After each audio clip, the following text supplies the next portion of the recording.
Akala nyo tatahimik lang. Di ba? Hindi nyo siya masyado nakikita ngayon.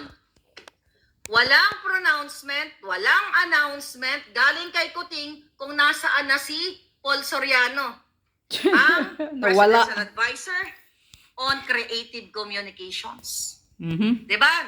Na ano na natin 'yan, na-vlog na natin 'yan, na-share na natin ang ano sa mga nangyayari na kanyang nasangkutan na mga pinagkitaan nila ni Tony Gonzaga, ang asawa niya. Kasama doon conjugal Ang pera ni Paul na nakukuha diyan sa pangangamkam, pakinabang din si Tony Gonzaga. Hello? Mhm. Pati anak niyang kapapanganak pa lang, ganun din, pakinabang ang buong pamilya.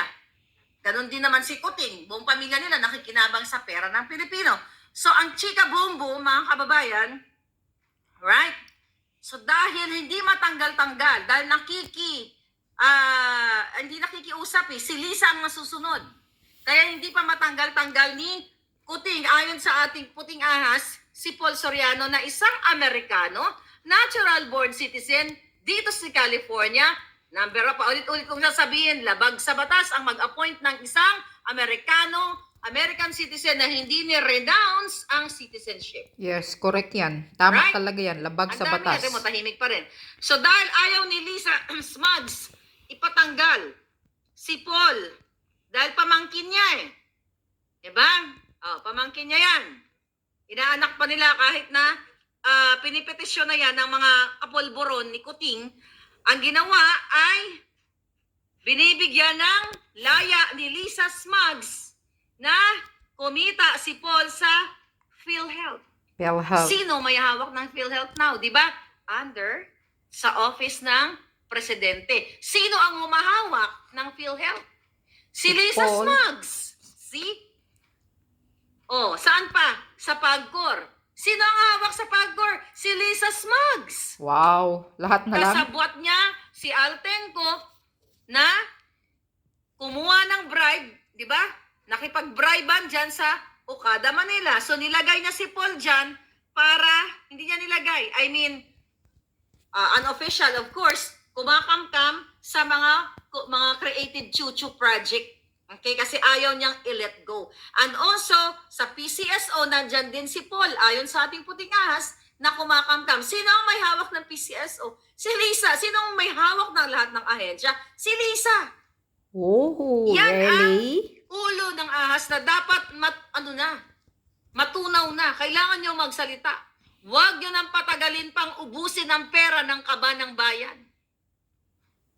Sabi ko sa inyo, Ganon. di ba?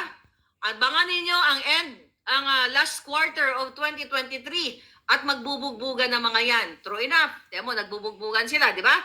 Inday Sara versus Tambaloslos at Lisa Smugs at Kuting. Pero syempre, nagpaplastikan lang sila. Nagpapakiramdaman. Syunga ka na lang kung hindi mo alam. Abangan nyo pa.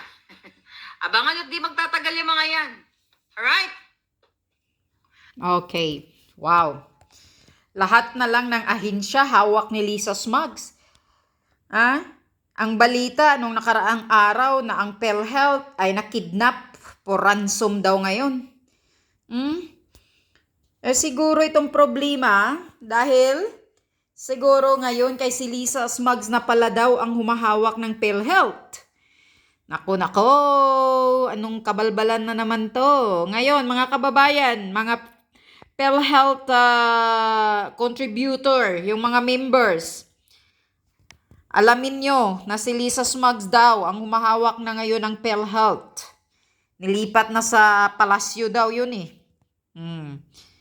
Lahat na lang pala ng ahensya, hinahawakan ni Lisa. Grabe, Oh my God. Grabe ka buaya pala.